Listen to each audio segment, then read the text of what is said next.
Here we're demonstrating how to change a heater core on a late model Ford Explorer or Mercury Mountaineer. In this step, we're going to talk about the proper service procedure for reconnecting your vehicle's heater hoses and the coolant flow control valve.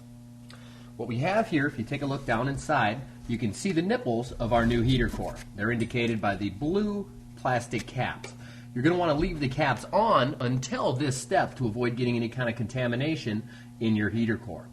Now, once you're ready to install your new hoses, you can take and slip those caps off. Now, you don't need to reuse these, and they're pretty much have served their purpose, so you can discard them. Take that one off and slip this one off, just like so. First thing we're going to do is take and slip on this heater core hose. I'm going to slip it into position in a rotating fashion. You can see just like that, and slide it all the way on until it bottoms out. You can see how it's bottomed out against the seal there. That's what you're looking for. Now, they make a lot of tools for working these permanent tension spring clamps. There's one right here you can get a good look at. My favorite tool for these is just your standard set of channel locks. You can get a good squeeze on them and apply leverage to work that clamp into where you want it at. Go ahead, take and squeeze this clamp down and slip it into position. Now, there's a pattern, excuse me, there is a pattern on the heater hose where the clamp was from the original installation, as you can see it here on this one indicated. You're going to want to slip that clamp right back into that position.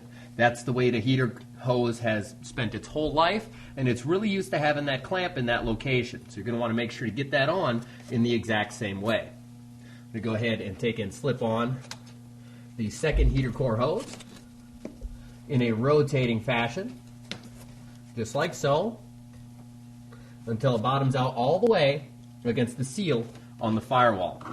And again, we're going to take our channel locks and operate that permanent tension spring clamp, just like so. Once you have the clamp compressed, you can wiggle it into position and make sure to line it up in the original factory location, just like so. Once you have your heater core hoses on, you can connect the coolant flow control valve. What this valve does is it shuts off flow to the heater core when you're not using your heat. It's got a little lever inside here which opens and closes a gate, and it's vacuum controlled. When you command your heater on, it takes and applies vacuum through this hose to this diaphragm and operates the lever. I'm just going to go ahead and slip that on right like so. That is the proper service procedure for installing your heater hoses and your heater flow control valve on your new heater core.